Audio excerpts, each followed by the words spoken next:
ನೋಡ್ತಾ ಇದ್ದೀರಾ CBT Kannada TV. Mandya ವಿಶ್ವವಿದ್ಯಾಲಯದಲ್ಲಿ ನಡೆದ ಸಾಂಸ್ಕೃತಿಕ ಹಬ್ಬ. ಪ್ರತಿ ವರ್ಷದಂತೆ ನಡೆಯುವ ಸಾಂಸ್ಕೃತಿಕ ಹಬ್ಬವನ್ನು ಮಂಡ್ಯದ ವಿಶ್ವವಿದ್ಯಾಲಯದಲ್ಲಿ ಇಂದು ಹಮ್ಮಿಕೊಳ್ಳಲಾಯಿತು. ಕಾರ್ಯಕ್ರಮ ಉದ್ಘಾಟನೆಯನ್ನು ಮಂಡ್ಯ ಜಿಲ್ಲಾಧಿಕಾರಿಗಳಾದ ಡಾಕ್ಟರ್ ಕುಮಾರ್ ರವರು ನೆರವೇರಿಸಿದರು.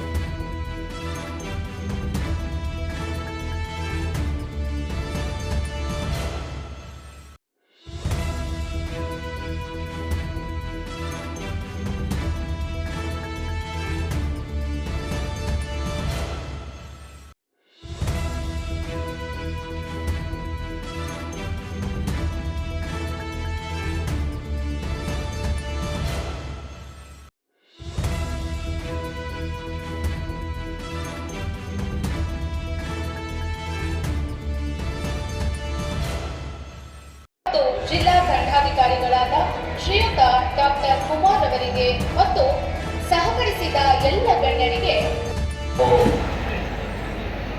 ಅವರನ್ನ ಅತಿ ಹತ್ತಿರದಿಂದ ನಾನು ನಮ್ಮ ಚುನಾವಣೆ ಸಂದರ್ಭದಲ್ಲಿ ನಮ್ಮ ಕೇರ್ಪೇಟೆ ವಿಧಾನಸಭಾ ಕ್ಷೇತ್ರಕ್ಕೆ ಅವರನ್ನ ARO ಆಗಿ ನೇಮಕ ಮಾಡಿದ್ವಿ.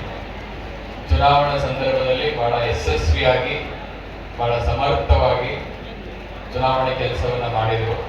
ಜೊತೆಗೆ ಒಳ್ಳೆಯ ಅಧಿಕಾರಿ ಕೂಡ ಅವರು. ಹಾಗಾಗಿ ಅವರು ಕರೆದಂಥ ಸಂದರ್ಭದಲ್ಲಿ ನಾವು 3 ಜನ ಒಪ್ಪಿ ಕಾರ್ಯಕ್ರಮಕ್ಕೆ ಬರಬೇಕಂತೇಳಿ ನಾವು ಕಾರ್ಯಕ್ರಮಕ್ಕೆ ಬಂದ್ವಿ.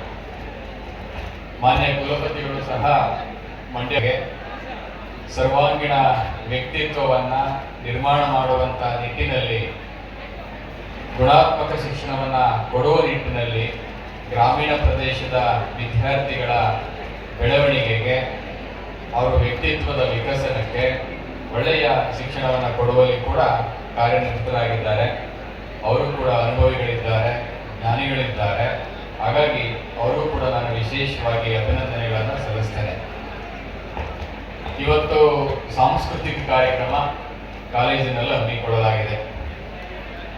ಇದರ ವಿಶೇಷತೆ ತಮಗೆಲ್ಲ ಗೊತ್ತಿರಬಹುದು. ನಾನೇನು ಹೊಸದಾಗಿ ಹೇಳುವಂಥದ್ದಲ್ಲ. ಪ್ರತಿಯೊಬ್ಬ ವಿದ್ಯಾರ್ಥಿಗಳಲ್ಲೂ ಕೂಡ ಪಠ್ಯದ ವಿಷಯದ ಹೊರತಾಗಿ ಬೇರೆ ಬೇರೆ ವಿನೂತನವಾದಂಥ ಹವ್ಯಾಸಗಳಾಗಿರ್ಬೋದು, ಅಭಿರುಚಿಗಳಾಗಿರ್ಬೋದು, ಪ್ರತಿಭೆಗಳಾಗಿರ್ಬೋದು, ಇವೆಲ್ಲವೂ ಕೂಡ ಇರುತ್ತೆ. ಯಾವುದೇ ವ್ಯಕ್ತಿಯನ್ನು ತೆಗೆದುಕೊಂಡ್ರೆ ಕೇವಲ ಪರೀಕ್ಷೆಯಲ್ಲಿ ಅಂಕವನ್ನು ಗಳಿಸೋದು ಅಷ್ಟೇ ಮುಖ್ಯ ಅಲ್ಲ.